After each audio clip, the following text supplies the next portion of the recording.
हम अपने नाज़रीन को एक पहले भी दो प्रोग्रामात में बता चुके हैं कि दिसंबर 2023 की जो निगरान काबीना थी, national cyber crime investigation agency की जो है वो मंजूरी दी थी। हटाना इनका था लाजमी,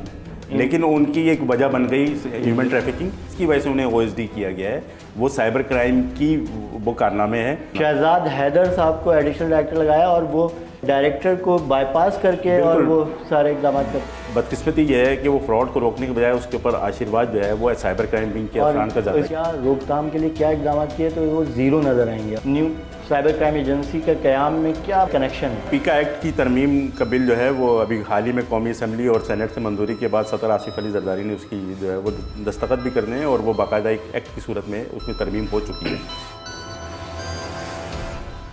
अस्सलाम वालेकुम नाज़रीन, मैं हूँ आपका होस्ट आदिल जवाद और मेरे साथ हैं सीनियर सहाफ़ी नादिर ख़ान। नाज़रीन, आज हम आपको ये बहुत ज़्यादा ख़बरों में भी है, पीका एक्ट में तरमीम की गई है वफाकी हुकूमत की जानिब से, यानी मुल्क के साइबर क्राइम लॉज में तब्दीली की गई है और एक नई साइबर क्राइम एजेंसी का क़याम भी अमल में लाया गया है। इसको लाने की क्या लेकिन इंटरेस्टिंग बात यह है कि जिस दिन ये कानून पास हुए और उसी दिन DG/FIA इसहाक जहांगीरी का भी तबादला कर दिया गया। इसके साथ ही एक और कानून भी पास हुआ है जिसमें गदागरी को भी ह्यूमन स्मगलिंग में शामिल किया गया है और ये दोनों FIA से रिलेटेड ही कानून है, क्योंकि पहले साइबर क्राइम FIA ही देखती है। FIA का एक विंग था साइबर क्राइम, अब उसको अलहदा कर दिया गया है इस कानून के तहत और इसमें जो है कुछ तरमीम की गई हैं जिस पे मीडिया के नुमाइंदे, मीडिया तंजीमें और दीगर जो पॉलिटिकल पार्टीज़ हैं वो इस पर एहतजाज भी कर रही हैं काफ़ी ज़्यादा। नाज़रीन साहब, क्या है इसके हवाले से इत्तलात और इसहाक जहांगीरी का तबादला और पीका एक्ट में तरमीम और इस न्यू साइबर क्राइम एजेंसी के क़याम में क्या इसमें जो है कनेक्शन है? जी, बहुत शुक्रिया। पीका एक्ट की तरमीम का बिल जो है वो अभी हाल ही में कौमी असम्बली और सेनेट से मंजूरी के बाद सदर आसिफ अली जरदारी ने उसकी जो है वो दस्तखत भी करने हैं और वो बाकायदा एक एक्ट की सूरत में उसमें तरमीम हो चुकी है और उसी तरमीम में जो है वो एक national cyber crime investigation agency का क़याम भी अमल में लाया जाएगा, जिसके बाद FIA साइबर क्राइम विंग जो है वो FIA से अलहदा होकर एक अलहदा एजेंसी की सूरत में जो है वो बन जाएगा। और जो FIA साइबर क्राइम में जो 3 मुख्तलिफ प्रोजेक्ट्स में जो है वो भर्तियाँ हुई थी और उनका अफसरान और जो एहलकार हैं उनका ऑटोमेटिक, यानी वो IT के एक्सपर्ट यानी कि जो IT से रिलेटेड जितने भी जो प्रोजेक्ट डायरेक्टर्स प्रोजेक्ट, यानी जब ये साइबर क्राइम का क़याम अमल में लाया गया तो ज़ाहिर है इंफॉर्मेशन टेक्नोलॉजी के एक्सपर्ट्स को एज ए प्रोजेक्ट के तौर पे उन्हें पहले कॉन्ट्रैक्ट पे भर्ती किया गया था, बाद में 1-2 जो प्रोजेक्ट्स हैं उनको तो जम कर दिया गया FIA में, यानी उनकी मुलाजमतें मुस्तकिल कर दी गई। तो असल में इशू ये है कि क्योंकि ये तो सब चीज़ें हो चुकी हैं और हम अपने नाज़रीन को एक पहले भी दो प्रोग्रामात में बता चुके हैं कि दिसंबर 2023 की जो निगरान काबीना थी, उन्होंने national cyber crime investigation agency की जो है वो मंजूरी दी थी और जिसमें गज़ट जो है अप्रैल 2024 में जिसका जारी भी हो चुका था। तो लेकिन इस प्रोग्राम का लिंक भी हम अपने उसमें डाल देंगे कि उसके कमेंट्स बॉक्स में बिल्कुल इसका लिंक डाल देंगे कि जो लोग इसको देखना चाहें। इस पर हम बड़ा तफसीली प्रोग्राम कर चुके हैं तकरीबन 1 साल का। हाँ, उसकी वजह ये थी कि हसास इदारों ने और उस वक्त जो है जो DG थे मसद अहमद इसहाक जहांगीरी, और उन्हीं की सिफारिश पर इसका जो है क़याम रोका भी गया था। जो मोहसिन हसन नकवी जो वज़ीर दाखिला जी उन्होंने जो है इसको अमल दरामद इस पर रोका था। तो उसकी वजह अगर पस मंज़र में जाएँ तो हाल ही में जो रिपोर्ट्स कुछ जो है वो वज़ीर दाखिला को दी गई हैं कि जिसकी वजह से ये क्यों रोका गया। तो क्योंकि जो डायरेक्टर जनरल जो अहमद इसहाक जहांगीरी इनको हटाया गया, ये उससे पहले एडिशनल डायरेक्टर जनरल जो है वो साइबर क्राइम विंग रहे हैं और इनकी काफ़ी मोनोपोली जो है वो FIA साइबर क्राइम। ज़्यादातर ये बात की जा रही है कि उन्हें ह्यूमन ट्रैफिकिंग या ह्यूमन स्मगलिंग, जो अब गुज़श्ता 3-4 वाक़यात हुए जिसमें सैकड़ों पाकिस्तानी अपनी जानों से गए यूरोप की जानिब जाते हुए गैर कानूनी तौर पर, तो उसकी वजह से हुकूमत ने इनकी तब्दीली की। लेकिन साइबर क्राइम के हवाले से बात नहीं हो रही कि सबसे बड़ी असल में मामला ये है कि वो एक पार्ट है कि बस वो एक हाल ही में रिसेंट में कोई इशू आ गया। हटाना इनका था लाजमी,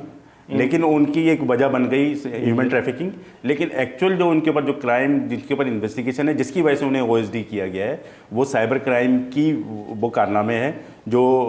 साइबर क्राइम पर अगर हम बात करें तो साइबर क्राइम सिर्फ कराची, चूँकि सबसे बड़ा मुल्क का शहर भी है और सबसे ज़्यादा साइबर क्राइम रिपोर्ट भी कराची में ही होते हैं, और तो कराची में साइबर क्राइम जब से इसहाक जहांगीरी साहब, अगर हम थोड़ा सा पीछे चले जाएं तो जब निगरान हुकूमत ने पहले डीजी एफआईए के जो तैनाती की थी वो रायत ताहिर साहब थे, और उन्होंने आने के बाद सबसे पहले जो है डायरेक्टर साइबर क्राइम कराची की पोस्ट पर एक अच्छी शोहरत के हामिल अफसर आसिम कायम खानी साहब को, जो ग्रेड 20 के पुलिस के डीआईजी हैं, उन्हें तैनात किया। लेकिन वो इसहाक जहांगीर जैसे ही राय ताहिर साहब कुछ चंद महीने ही, मेरे ख्याल 2-2.5 महीने ही अपने ओहदे पर रहे और फिर उनके कुछ इख्तलाफात की वजह से उन्हें हटा दिया गया। तो जैसे ही मोहसिन हसन भट्ट डीजी एफआईए लगे तो उसके बाद उनको चलने नहीं दिया गया। जी, असल में इशू जो है वो साइबर क्राइम में कुछ ऐसे थे, क्योंकि साइबर क्राइम एजेंसी का नया क़याम आना था और साइबर क्राइम पर क्वेश्चन बहुत ज़्यादा थे। तो साइबर क्राइम की जो ये डायरेक्टर साउथ की जो पोस्ट क्रिएट की गई, तो इसमें सबसे पहले जो डायरेक्टर लगे थे वो आसिम कायम खानी ही लगे थे, और उसके नीचे एडिशनल डायरेक्टर जो है उस वक्त इमरान रियाज खान थे, जिनको बाद में हटाया गया था क्योंकि उनके खिलाफ भी बड़ी शिकायत थी। लेकिन इमरान रियाज के बाद फिर वो शहजाद हैदर जो है उनको एडिशनल डायरेक्टर के ओहदे पर तैनात किया गया। लेकिन जो झगड़ा जो था वो था ही ये कि जो एडिशनल डायरेक्टर जनरल उस वक्त जो थे अहमद इसहाक जहांगीरी, जो बाद में डीजी एफआईए बने,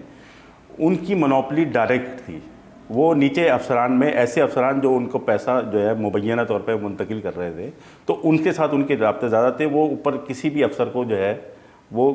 घास नहीं डालते थे उसमें, और उन्हीं की शिकायत के ऊपर आला अफसरान जो है वो नीचे मतलब एडिशनल डायरेक्टर की शिकायत पर अब डायरेक्टर तब्दील कर रहे हैं। मतलब तो ये बड़े एडिशनल क्वेश्चन था। डायरेक्टर उन्होंने कराची में कि एडिशनल डायरेक्टर ये जो लगाए, उनका क्या नाम था, मैं भूल गया। शहजाद हैदर। शहजाद हैदर साहब को एडिशनल डायरेक्टर लगाया, और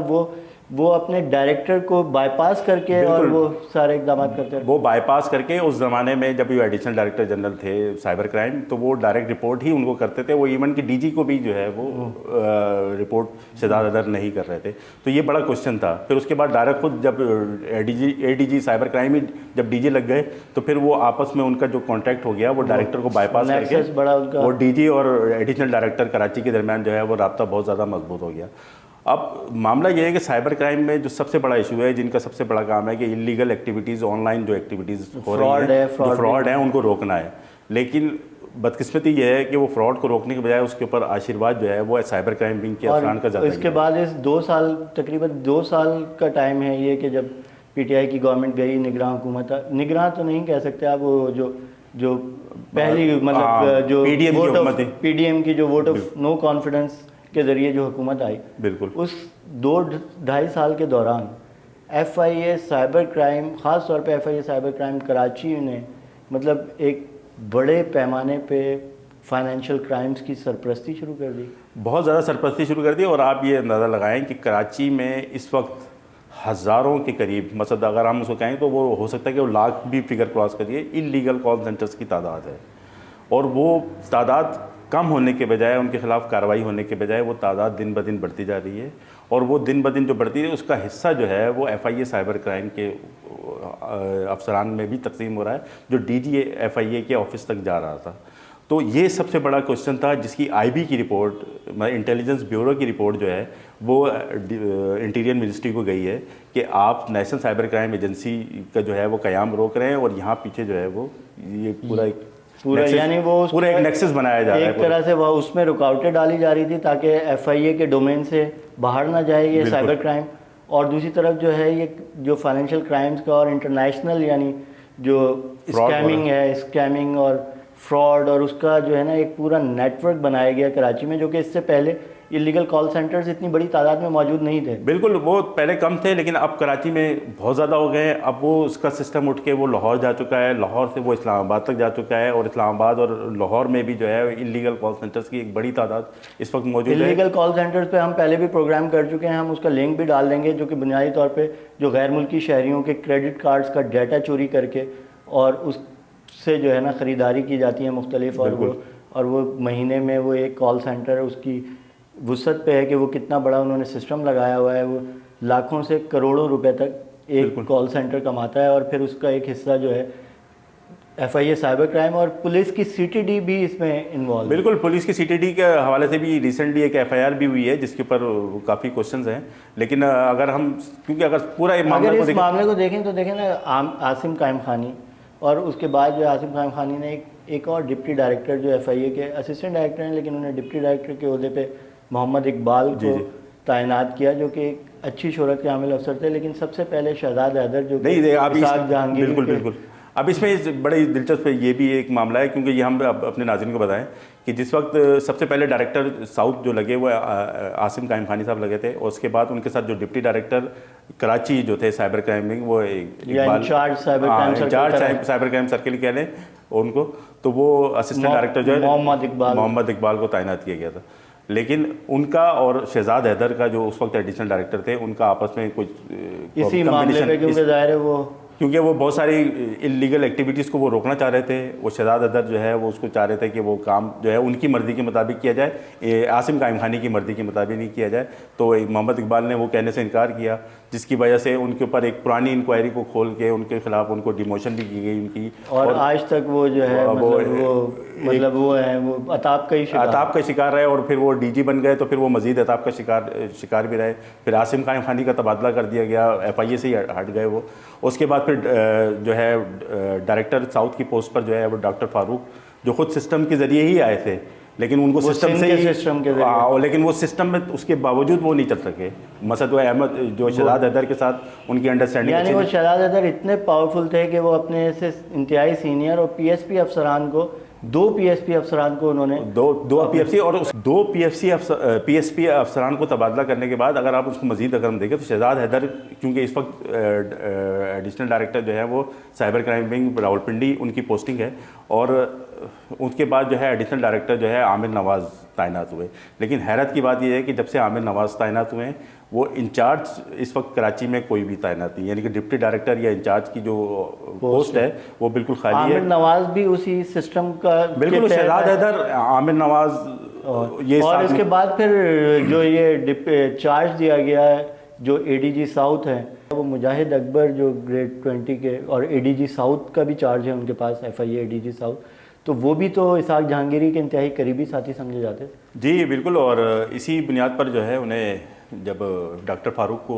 हटाया गया था डायरेक्टर साउथ की पोस्ट से, और उसके बाद जो है वो ADG साउथ जो है उनको डायरेक्टर साउथ का एक्टिंग चार्ज दिया गया था, और वो तकरीबन 5-6 महीने हो गए हैं वो इस चार्ज को एंजॉय कर रहे हैं, और साथ में ADG साउथ का भी चार्ज जो है वो एंजॉय कर रहे हैं। तो ये तो कुर्बत है, लेकिन अब उसके ऊपर उसके हवाले से जो है ना, उनकी मॉनिटरिंग के हवाले से जो है, क्योंकि रिपोर्टिंग जो है वो तो अब इस वक्त आमिर नवाज़ एडिशनल डायरेक्टर साउथ, अपना additional director cyber crime wing Karachi है। यानी इसमें सबसे मतलब अगर जैसे हर हवाले से इंक्वायरीज की जाती हैं, अगर इस साइबर क्राइम के हवाले से इंक्वायरी की जाए तो इस 2 साल के दौरान जो इसाक जहांगीरी जब additional director general cyber crime रहे और उसके बाद DG बने, 2 साल के साइबर क्राइम कराची ने ख़ास तौर पे, या साइबर क्राइम ने ओवरऑल फाइनेंशियल क्राइम या इलीगल स्कैमिंग की क्या रोकथाम के लिए क्या इकदाम किए, तो वो ज़ीरो नज़र आएंगे आपको। मतलब एक आध FIR भी नहीं नज़र आएगी आपको, दिखाई देगी कि उन्होंने कोई इलेक्ट्रॉनिक्स क्राइम के हवाले से, बल्कि उल्टा दूसरी तरफ उसका ये है कि इलेक्ट्रॉनिक्स क्राइम बढ़ते जा रहे हैं। बिल्कुल, अगर हम इसमें अगर 2 या 3 साल का अर्थ है जिसमें हम साइबर क्राइम की कारकर्दगी पर सवाल और नज़र डालें, और अगर इन्वेस्टिगेशन हो तो आपको दीगर जो इन्वेस्टिगेशन, बड़ी इन्वेस्टिगेशन है वो बहुत छोटी नज़र आएंगी। और उसकी वजह यह है कि इस अरसे में साइबर क्राइम विंग जो है वो एक रिकवरी एजेंसी के तौर पर ही काम करता रहा है, और साथ में उनकी जो इन्वेस्टिगेशन की जो तरीक़ेकार थे वो सिर्फ़ और सिर्फ वो फेसबुक पर जो मुख्तलिफ जो इंटरनेशनल स्कैम हो रहे थे, जो पाकिस्तानी शहरियों से जो स्कैम हो रहे थे, उस पर कोई मसद कोई चीज़ा बहुत अभी हाल ही में एक मुल्तान में शायद एक कार्रवाई की गई है, इसके अलावा तो हमें कोई बड़ी कार्रवाई। लेकिन और ये भी देखें कि ये कार्रवाई भी एक ऐसे अफसर ने की है जो कि बुनियादी तौर पे IT एक्सपर्ट है। बिल्कुल। और अब कराची में आप देखें गुज़श्ता 2.5-3 साल के दौरान शहजाद हैदर से लेके आप नाम लेना शुरू करें, बिल्कुल, तो एक भी अफसर ऐसा, जबकि पीका रूल्स के मुताबिक तो ये सब आम IT एक्सपर्ट्स होने चाहिए। बिल्कुल होने चाहिए, और इसमें जो डायरेक्टर और